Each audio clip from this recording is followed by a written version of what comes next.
Good morning, children. Let us start new chapter, electricity. Now let us talk about the types of charges. There are basically two types of charges, positive charge and negative charge. These are made up of subatomic particle, proton. Positive charge means having positive particle or protons.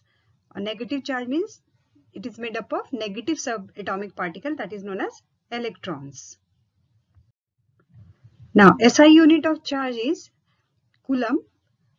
An electron possesses a negative charge of 1.5 into 10 raised to minus 19 coulomb of charge.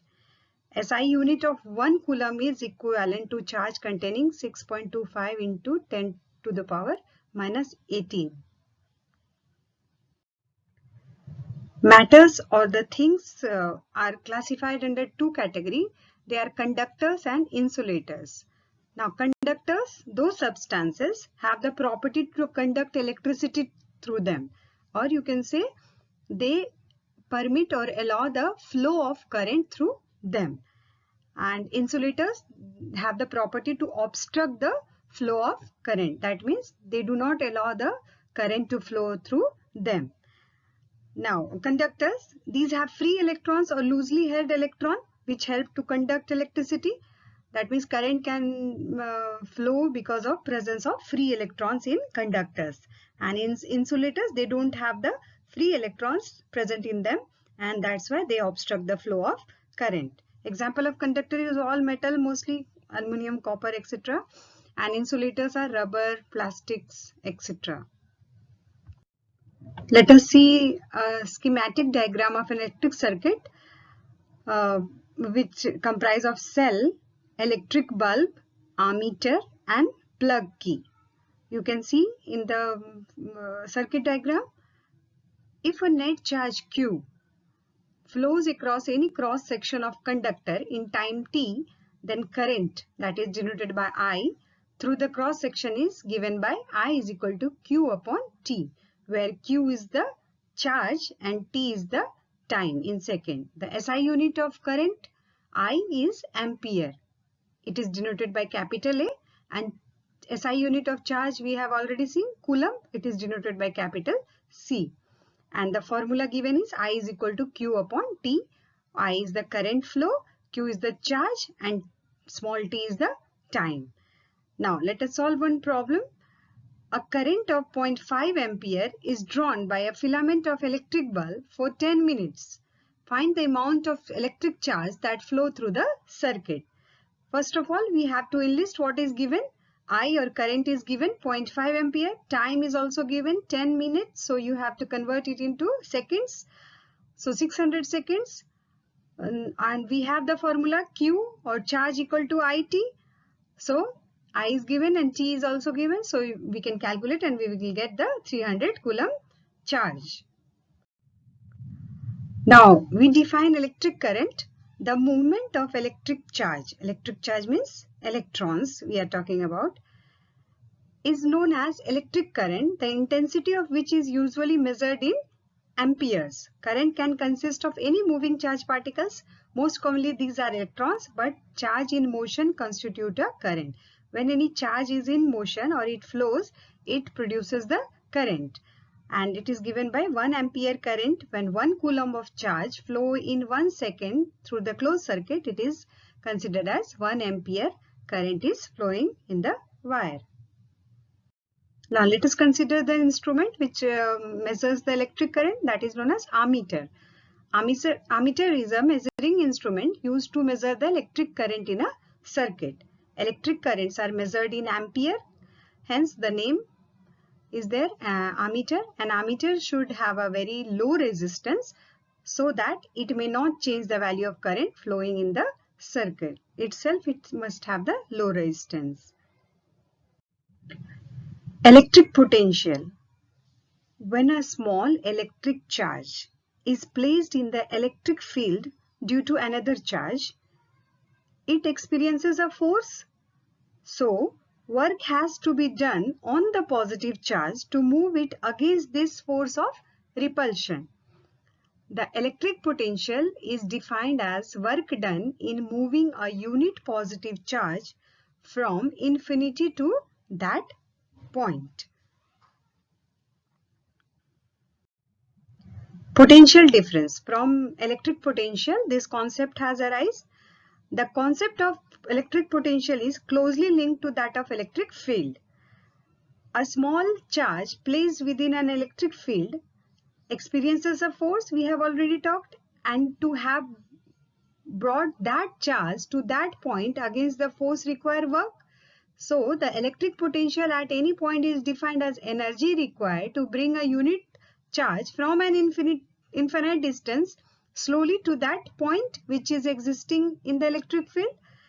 It is usually measured in volts, and 1 volt is the potential for which 1 joule of work must be expended or done to bring a charge of 1 coulomb from infinity.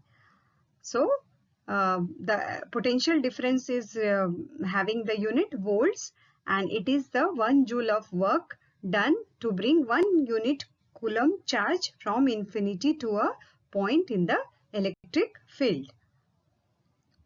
Mathematically, potential difference is expressed as work done divided by quantity of charge moved, or V is equal to W upon Q, where W is the work done and Q is the quantity of charge moved. SI unit of potential difference is volt. So 1 volt is equal to work done, means in 1 joule, and quantity of charge moved, that is 1 coulomb. So 1 volt is equal to 1 joule upon 1 coulomb.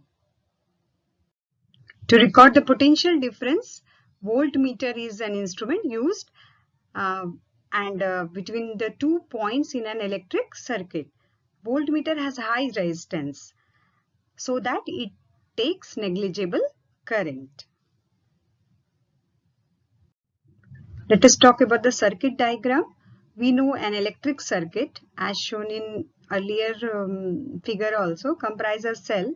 You can see cell or a battery, a plug key, electrical components and connecting wires. Electrical components, bulb or whatever instrument you want to switch on. This is often convenient to draw a schematic diagram in which different components of circuit are represented by symbols conveniently used. Conventional symbols used to represent some of the most commonly used electrical components are. So let us have a look on the symbols and the components of electric equipments. An electric cell, you can see plus and minus vertical lines. A battery or combination, it is connected in the series. Plug key on, switch on and switch off, or open or closed. A wire joint is represented like this, wire crossing without any joining. Electric bulb, resistor, variable resistance or rheostat, ammeter and voltmeter. George Simon Ohm, a researcher and a school teacher, he has given the law using equipment of his own creation. Ohm found that there is a direct proportionality between potential difference applied across a conductor and the resultant electric current. This relationship is known as Ohm's law. Ohm's law. Ohm's law explains the relationship between voltage or E, current I and resistance R. Used by electricians, automotive technicians, stereo installers.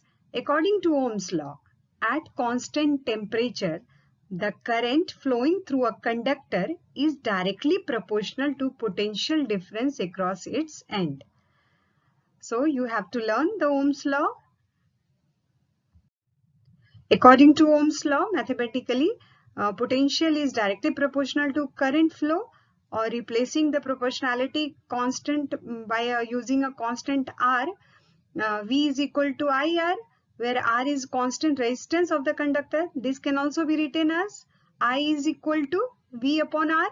So current is equal to V upon R. I is equal to V upon R. Therefore, you can say the current is directly proportional to potential difference, more will be the potential difference, more will be the current, and current is inversely proportional to resistance. More is the resistance in the wire or anything, current will be less. Resistance. An electron traveling through the wires and loads of external circuit encounters resistance. Resistance is the hindrance to the flow of charge. For an electron, the journey from terminal to terminal is not a direct route. Rather, it is a zigzag path that results from countless collisions with fixed atom within the conducting material. The electron encounter resistance, a hindrance to their movement. SI unit of resistance is ohms, denoted by the symbol. Now, factors affecting resistance. Length of conductor, area of cross section of conductor, how thick or how thin a conductor is or wire is, nature of the material of the conductor, and temperature of the conductor. Now, resistivity. It has been found experimentally that resistivity of a given conductor is directly proportional to its length. Means more will be the length, more will be the resistance. The resistance of given conductor is inversely proportional to area of cross section. Means R is proportional to 1 upon A. That means more will be the area, less will be the resistance. So you can say the thicker wire has more area. So the resistance of thick wire will be less, and thinner wire will be having less cross-sectional area. So thin wire will have more resistance. Combining both 1 and 2, R is equal to L upon A, and removing the proportionality constant, we can use the rho. So R is equal to rho L upon A, where rho is the constant, L is the length of the wire, and A is the area of cross section of wire or conductor. Rho is a constant used for resistivity of the material. Resistivity of substance is numerically equal to resistance of a rod, that substance which is 1 meter long and 1 square meter in cross section. So R is equal to rho L upon A. Unit of resistance R is ohm, unit of cross section is meter square, the unit of length is meter. So rho is equal to RA upon L. Putting this value, rho is equal to R for R, ohm, for area meter square, divided by L means meter. So the SI unit of resistivity is ohm meter. Let us try to solve this to sum. Potential difference between the terminal of an electric heater is 60 volt. When it draws a current of 4 ampere from the source, what current will the heater draw if the potential difference is increased to 120 volt? Now we have to enlist what is given in the question. Potential difference 60 volt is given and current 4 ampere is given. According to Ohm's law, we know R is equal to V upon I. We can calculate the resistance, that is 15 ohm. When putting the potential difference to increase to 120 volt, the current is given by V. Current is equal to V upon R. So 120 volt upon R, it is 15 ohm. So 120 upon 15 is 8 ampere. So current through the heater becomes 8 ampere. Second question is there.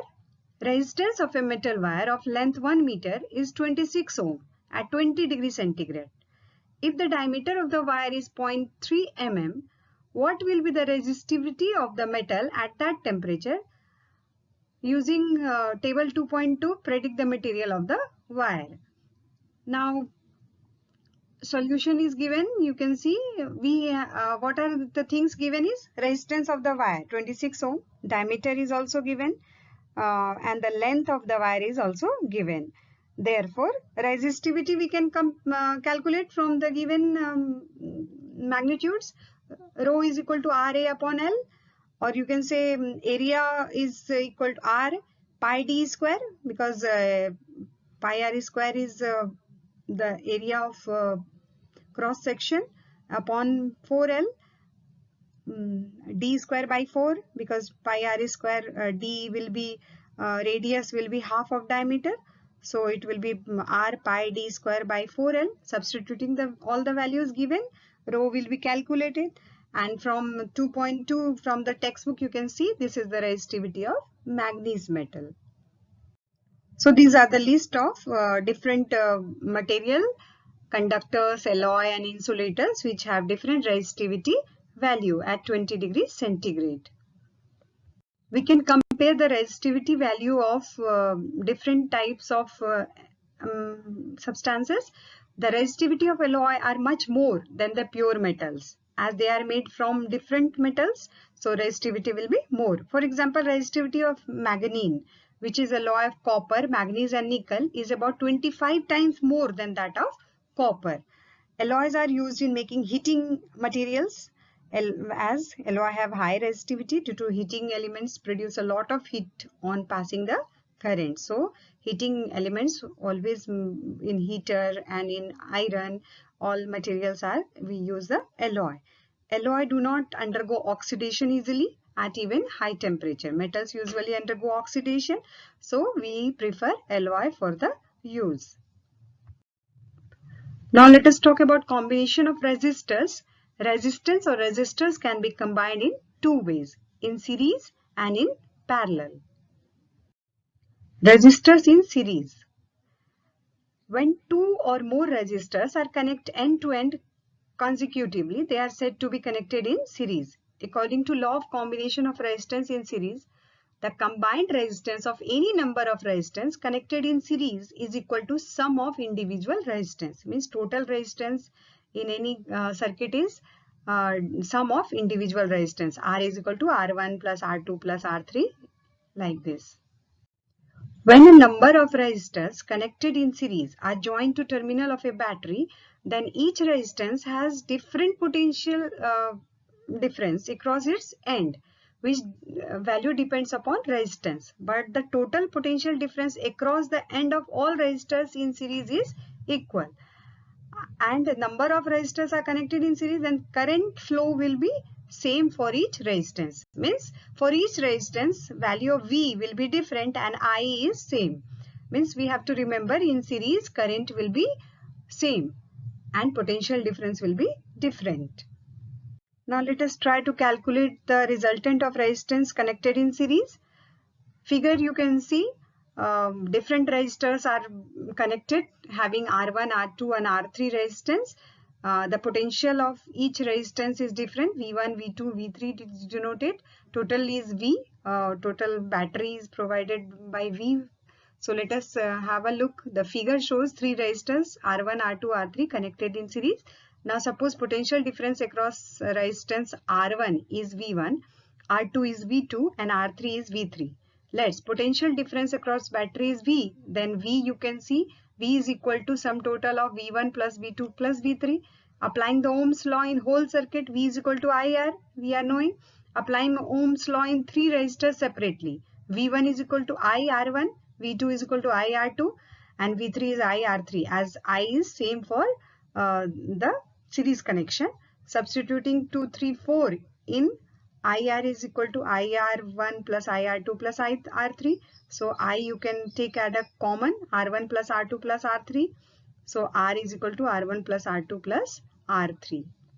Therefore, we conclude the sum total resistance in a series resistance connection equal to sum of all the resistance. Let us try to solve one sum. An electric lamp whose resistance is 20 ohm and a conductor of 4 ohm resistance are connected to a 6 volt battery. Calculate first the total resistance of the circuit. Second, the current through the circuit, and the third is the potential difference across the electric lamp and conductor. Now what is given is resistance of electric lamp R is given 20 ohm. Another resistance of the conductor connected in series is R2 of 4 ohm. Then the total resistance in circuit R is equal to R1 plus R2. 20 plus 4, that is 24 ohm. Total potential difference across two terminal of battery is also given 6 volt. Now applying Ohm's law, I is equal to V by R. It will be 0.25 ampere. Now by applying Ohm's law to the electric lamp, the conductor separately, we get potential across the electric lamp. V1 is equal to 20 ohm and current 0.25 ampere. So it will be 5 volt, and across the conductor 4 into 0.25, that is 1 volt. Suppose that we like to replace the series combination of electric lamp and conductor by single equivalent resistor. If resistance must be such that potential difference 6 volt across the battery terminal will cause a current 0.25 ampere in the circuit. The resistance will be given by V upon I, that will be 6 by 2.25 ampere, that will again be 24 ohm. So this total resistance of circuit is equal to sum of two resistors or resistance. Resistors can be connected in parallel also. When two or more resistors are connected between the same point, they are said to be connected in the parallel. According to law of combination of resistance in parallel, the reciprocal of the combined resistance of any number of resistance connected in parallel is equal to sum of reciprocal of the individual resistance, or mathematically 1 upon R, that is total resistance, is equal to 1 upon R1 plus 1 upon R2 plus 1 upon R3, like this.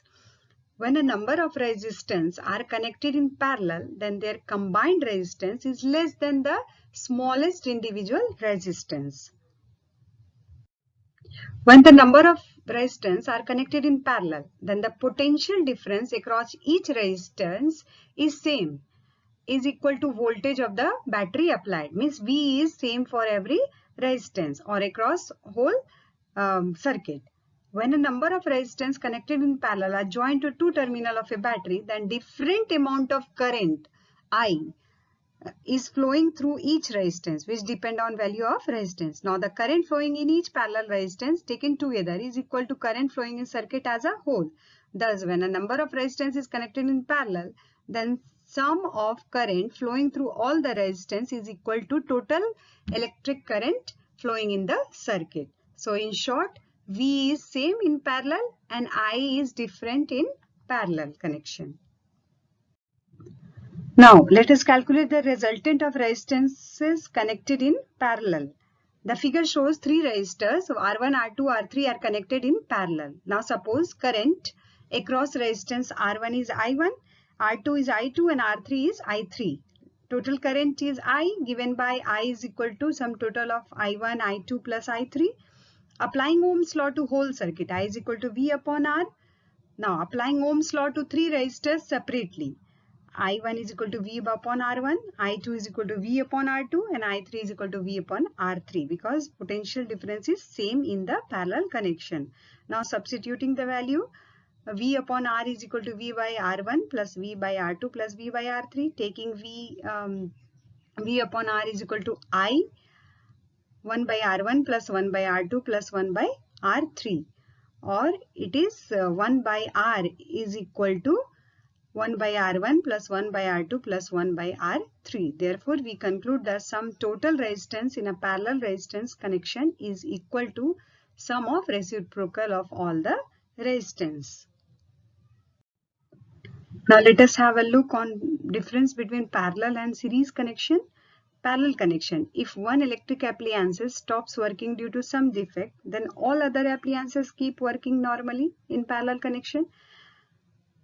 In series connection, if one electric appliance is working will be stopped due to some defect, then whole appliances stop working. Same in parallel connection, each electric appliance has its own switch due to which it can be turned on and off. But in series connection, only one switch is there for turning on or off the electric appliances. In parallel connection, each appliance gets same voltage as that of power source, and in series, appliances do not have same voltage as that of power supply line. In parallel connection, overall resistance of household circuit is reduced, due to which the current from power supply is high. And in series connection, overall resistance of the circuit increased due to the current from the powerhouse or source will be low. Let us try to solve one more sum. In this figure, you can see R1 is equal to 10 ohm, R2 is equal to 40 ohm, R3 is equal to 30 ohm, R4 is equal to 20 ohm, and R5 is equal to 60 ohm.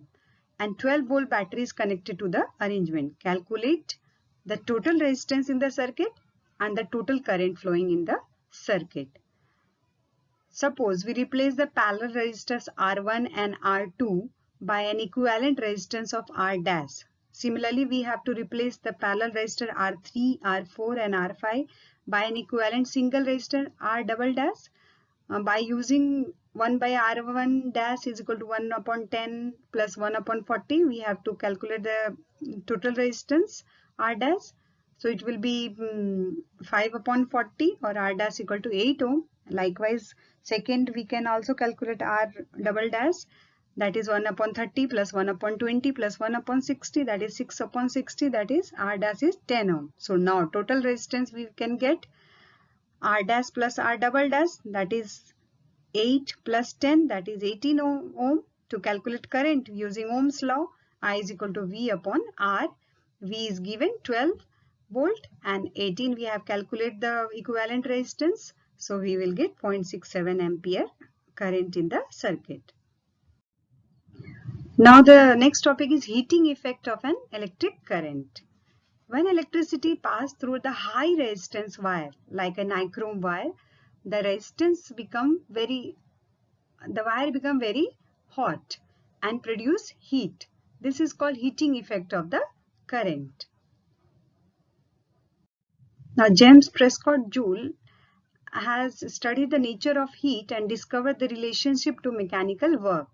This led to the law of conservation of energy and led to development of first law of thermodynamics. Now SI derived unit of energy is joule, is named after James Joule. He worked with Lord Kelvin to develop absolute scale of temperature also. Joule also made observation of magnetization and he found the relation between electric current through a resistor and heat dissipated, which is now known as Joule's first law. Let us talk about Joule's law of heating. Let us consider an electric current I is flowing through a resistor having resistance R. Potential difference in the resistor is V. The charge Q flow through the circuit for time t. Thus, work done in moving charge Q of potential difference V is given by W is equal to VQ. Since this Q charge flow through circuit for time t, therefore power input to the circuit will be P is equal to VQ upon T, work done by time. So power is equal to VQ upon T. Now we know current is equal to Q upon T. So substituting the value of I